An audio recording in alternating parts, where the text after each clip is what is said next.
Okay, so this question we'll do on distancing. We've done a few things on distancing already, but we're going to add another question on it. People have been asking me about Wing Chun's range, and I think one of my old clips I talked about Wing Chun's range being this close. You want to get inside range and control someone in here. But what you see, and the reason I think a lot of fighters think Wing Chun doesn't work, is you see a lot of people doing Chi Sao, and they seem to walk to this range and strike from here. This range isn't the range you want to be in, right? You also see people being defensive, where someone does a lap sao, and the person will move back into this range and be here, right? And then they'll fire back from here. This is not correct for my way of thinking, because this range here is where he has maximum power, right? So I never really want to walk into this position here. So if you look at, for example, the dummy, if Bill was the dummy, in the wooden dummy you'll come into the dummy, right? And you'll come into the dummy here, or you'll step off to the corner, right, for kicking range, right?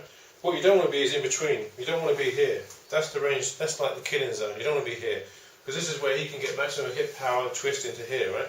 So Wing Chun, when we talk about bridging, the idea of bridging is actually to bridge past this position and get in to this range, to in close range. So in terms of Chi Sao, I don't want to move out into that range, because he's got good power there. I'm not controlling him. I want to control his structure, I want to get into his structure and come forward, or I want to be able to move his hands and come into this position here where I'm controlling this range. Now if he swings at me here, I'm controlling his power and his balance. If I'm just out here, which is not a big difference, but here, he can twist and smash me from here, right? So I don't want to be there. I want to be in, or I want to be right out.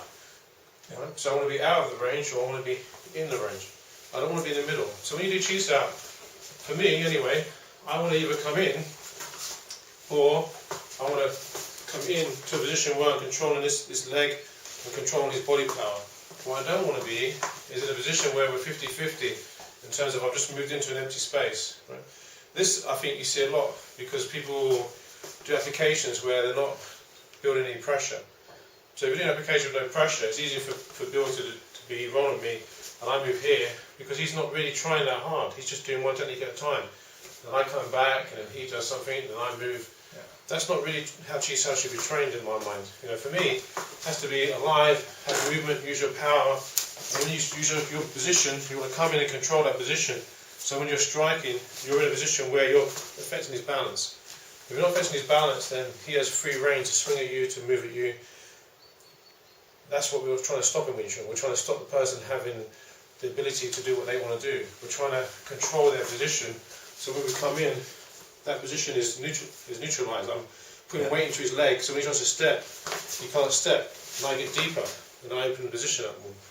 So that's going to lead us into how Chi Sao develops into normal fighting, because if you're just doing Chi Sao where you're doing stuff where I'm doing one technique, then waiting here, or moving here, I'm not really progressing what I'm trying to achieve. Right? I'm just doing an application of a drill. Right? That's not really what it should be developing. What I should be developing is coming in and finding my way in to that position of control, and then I can hit him.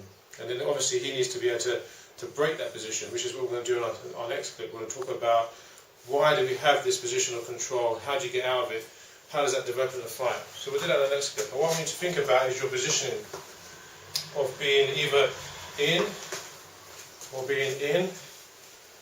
being out. You know, so you have a better defense to kick from, to re-enter, but you don't want to be in the killing zone. This killing zone is where you don't want to be here, you don't want to be here. Right? They're the two worst places to be.